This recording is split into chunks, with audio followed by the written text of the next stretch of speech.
Hello, good morning, good afternoon, good evening, whenever you're watching this. I'm recording on the morning of a beautiful spring morning here in Virginia. Very grateful for that. What are you grateful for today? Give yourself a little pause to think of that, and then I'll dig right into this week's blog. Mother's Day was this past weekend. I am a mother of 3 magnificent boys, and yet I'm pretty set against the way Mother's Day is celebrated here.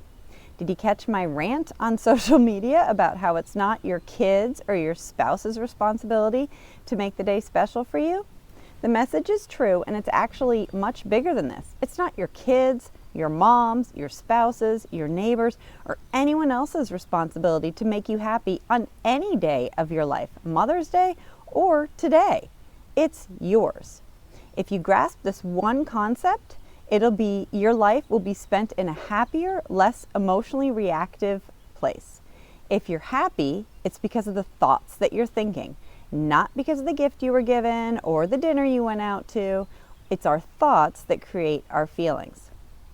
I recently have begun working with groups of preteen and teen girls, and my intent is to help them develop their emotional intelligence. At a recent meeting, I asked a group of 5th graders, what makes you feel a certain way? One after another, they said that what they're thinking makes them feel a certain way.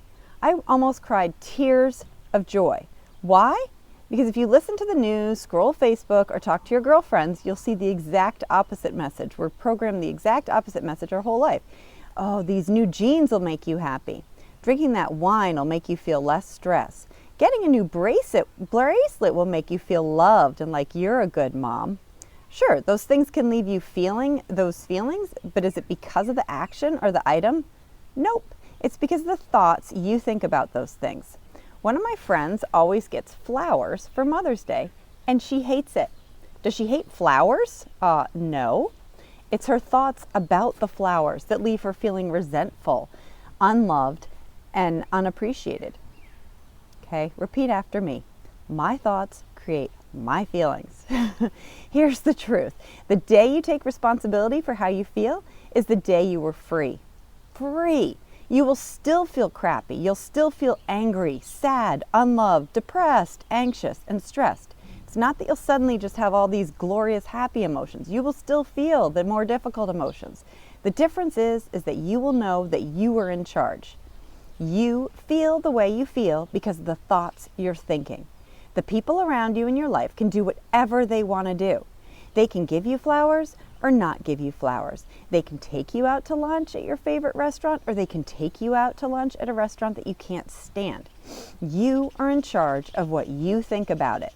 Do you make up a big story, or do you drop the drama and stand up for yourself? Ask for what you want. What are you making these different things mean? Is that helpful for you? Taking responsibility for your emotions is not easy. It's much, much easier to blame other people or things.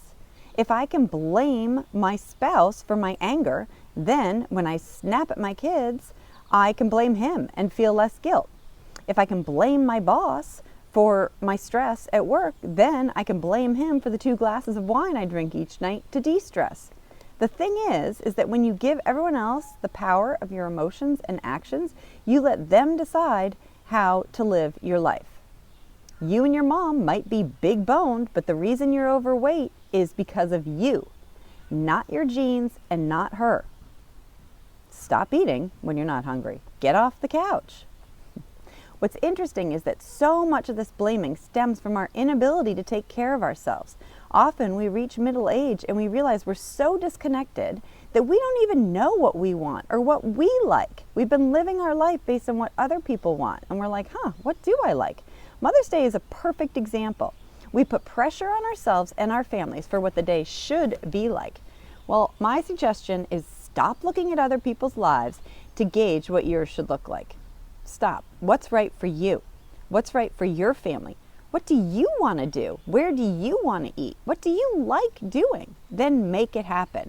The thoughts you have of what your kids should do or what your spouse should do or what your day should look like, drop them. They are not helping anyone. The day you stop depending on anyone else to make you happy is the day you feel happier. What do you like to do? What are you good at? What makes you smile, laugh? What are you doing when time stands still for you? So many of us don't know. I suggest you start trying. Start small. What is one thing you can do today that brings you joy? Thomas Manson said, if you want to give your light to others, you have to glow yourself. How do we find our light? By doing the things that bring us joy, that make us smile, and use our gifts and talents. As moms, we tell ourselves that we have to take care of others before we take care of ourselves. Please stop that. Stop. When you do that, you show up bitter, you show up resentful, and you show up a lesser version of yourself. What do you think your kids want? Perfectly organized sock drawers of all their matched socks lined up and color-coded? Or a happy, calm mom? If you want to give your light to others, you have to give it to yourself first.